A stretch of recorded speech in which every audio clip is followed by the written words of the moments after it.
실패를 실험으로 바꾸면 인생이 달라집니다. 안녕하세요, 여러분.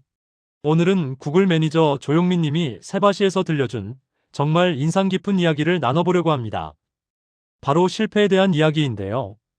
여러분, 혹시 최근에 실패한 경험 있으세요? 프로젝트가 잘 안 됐거나, 시험을 망쳤거나, 사업 아이템이 실패했거나, 그럴 때 어떤 생각이 드시나요? 아, 나는 안 돼. 역시 난 이런 거 못해. 이런 생각 들지 않으셨나요? 그런데 오늘 이 영상을 끝까지 들으시면 실패를 보는 여러분의 관점이 완전히 바뀔 겁니다. 자, 시작해 볼게요. 조용민 매니저는 인터뷰에서 이런 질문을 던집니다. 여러분, 실패를 어떻게 정의하세요? 우리는 보통 실패를 이렇게 생각하죠. 내가 목표한 걸 이루지 못한 건 노력했는데 원하는 결과가 안 나온 것, 다른 사람들보다 못한 것. 맞죠? 그런데 조용민 매니저는 여기서 아주 중요한 말을 합니다. 그 질문 자체를 재정의해 버리세요. 질문을 재정의한다고요? 네, 맞습니다. 실패를 어떻게 정리하지? 라고 고민하지 말고 아예 실패라는 단어 자체를 다르게 정의하자는 겁니다. 그럼 어떻게 정의할까요? 자, 여기 핵심이 나옵니다. 조용민 매니저는 이렇게 말합니다. 실패는 그냥 실험이다. 실패 실험. 어때요? 느낌이 확 다르죠? 좀 더 구체적으로 설명하면요. 실험을 해봤는데 생각한 거랑 다르게 나온 것. 이게 실패라는 겁니다. 예를 들어볼까요? 여러분이 요리를 한다고 생각해 보세요. 새로운 레시피로 파스타를 만들었는데 너무 짜게 나왔어요. 이걸 실패라고 보면, 아, 나 요리 못해. 재능 없나 봐. 여기서 끝나는 거죠. 그런데 실험이라고 보면, 아, 소금을 이만큼 넣으면 너무 짜구나. 다음엔 반만 넣어봐야겠다. 배움이 생기는 겁니다. 실패라고 보면 거기서 끝나지만 실험이라고 보면 배울 포인트를 찾게 됩니다. 이게 핵심입니다, 여러분. 그럼 왜 이게 중요할까요? 첫 번째, 실패는 끝이 아니기 때문입니다. 실험이라고 생각하면 그건 과정일 뿐이에요. 실험 1이 안 되면 실험 2를 하면 됩니다. 실험 2도 안 되면 실험 3을 하면 되고요. 토마스 에디슨이 전구를 발명할 때 1만 번 실패했다는 거 아시죠? 그런데 에디슨은 이렇게 말했습니다. 나는 실패한 게 아니라 작동하지 않는 1만 가지 방법을 발견한 것이다. 바로 이겁니다. 실험의 관점이죠. 두 번째, 미래 성공의 자양분이 됩니다. 조용민 매니저는 이렇게 표현했어요. 실험으로 보면 추후 성공하기 위한 자양분을 얻는 거다. 자양분, 영양분이죠. 실패가 다음 성공을 위한 걸음이 되는 겁니다. 세 번째, 성장의 채널을 계속 열어둘 수 있습니다. 실패로 규정하면 그 채널이 닫혀버려요. 실험으로 보면 계속 배우고 성장할 수 있는 채널이 열려 있는 거죠. 그런데 여기서 더 중요한 게 나옵니다. 조용민 매니저는 성공도 재정의해야 한다고 말해요. 성공이 뭔가요? 보통 우리는 이렇게 생각하죠. 목표를 달성한 것, 1등한 것, 돈을 많이 번 것. 그런데 조용민 매니저는 이렇게 정의합니다. 자기가 원하는 방향으로 노력했는데 원하는 방향대로 결과물이 나온 상황. 여기서 핵심은 뭘까요? 성공도 거기서 끝이 아니다. 이게 정말 중요합니다. 성공했다고 거기서 머무르면 성장이 멈춰요.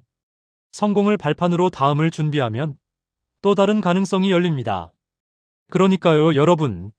실패는 낭떠러지가 아니고 성공도 길의 끝이 아닙니다. 둘 다 그냥 여정의 한 부분일 뿐이에요. 좀 더 이해하기 쉽게 예를 들어볼게요. 사례 1 스타트업 창업. 창업을 했는데 1년 만에 문을 닫았어요.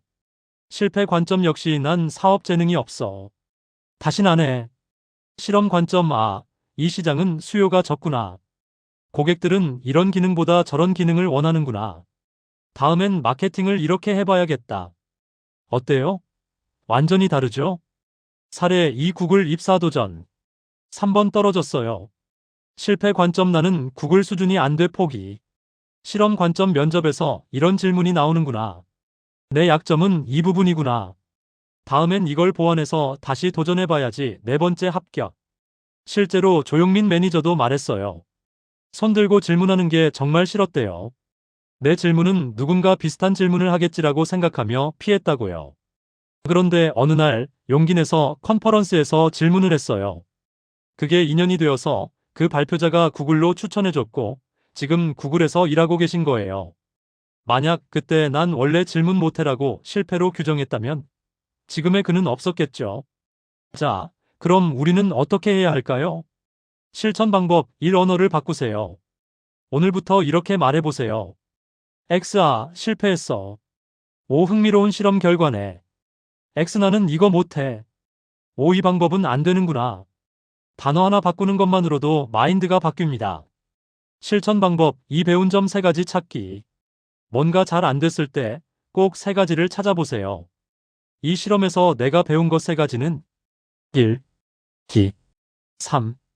강제로라도 찾다 보면 정말 배운 게 보입니다. 실천 방법 3. 솔직하게 인정하기. 조용민 매니저가 강조한 부분인데요. 자기 부족함을 솔직하게 인정하는 게 정말 중요하대요. 인터뷰에서 이런 일화를 말씀하셨어요. 회의 중에 질문을 못 들었대요. 다른 일 하느라. 많은 사람 앞에서 당황스러운 상황이었죠. 그런데 솔직하게 말했대요. 사실 제가 질문을 아예 놓쳤습니다. 그랬더니 오히려 더 좋은 결과가 나왔다고 해요. 상대방도 솔직해지고 더 깊은 대화가 이어졌다고요. 부족함을 인정해야 그걸 채울 수 있습니다. 실천 방법 4. 이불킥했다면 성장한 거예요. 조용민 매니저의 명언. 하루에 이불킥 한 번씩 하세요. 이불킥했다는 건 뭔가 시도했다는 거예요. 안 해본 걸 했다는 거예요. 이불킥 안 했다면 그날은 아무 도전도 안 한 거예요. 오늘 이불킥할 일 하나 만들어 보세요. 자, 정리해 볼게요. 핵심 메시지 요약. 1. 실패 실험이다. 생각과 다른 결과가 나온 것일 뿐. 거기서 배움이 시작된다. 이 실패도 성공도 끝이 아니다. 실패는 낭떠러지가 아니고 성공도 종착역이 아니다. 둘 다 성장의 과정일 뿐. 3. 질문 자체를 재정의하라. 어떻게 실패를 정리하지? X.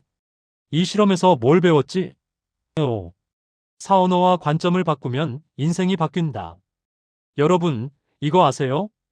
구글이 지금까지 리딩하는 포지션을 유지할 수 있었던 이유가 뭘까요? 조용민 매니저는 이렇게 말합니다. 언바운드된 의견들이 죽지 않고 살아서 부유하고 있는 것. 창의적인 아이디어가 살아있는 조직. 실패를 실패로만 보지 않는 문화. 실험하고 배우고 다시 도전하는 문화. 이게 구글을 구글답게 만든 거예요. 그리고 이건 우리 개인한테도 똑같이 적용됩니다. 오늘부터 이렇게 살아보면 어떨까요? 뭔가 안 됐을 때 또 실패했네가 아니라 재미있는 실험 결과네. 다음엔 이렇게 해봐야겠다. 이렇게 말해보는 거예요. 여러분의 인생은 실패의 연속이 아니라 실험의 연속입니다. 그리고 모든 실험은 다음 성공을 위한 자양분이 됩니다. 자, 오늘 하나 도전해보세요. 그리고 오늘 밤 이불킥 하세요. 그게 바로 여러분이 성장하고 있다는 증거니까요. 오늘 영상이 도움이 되셨다면 좋아요와 구독 부탁드리고요. 댓글로 여러분의 실험 이야기도 나눠주세요. 여러분, 실패는 없습니다. 실험만 있을 뿐입니다. 오늘도 멋진 실험하세요.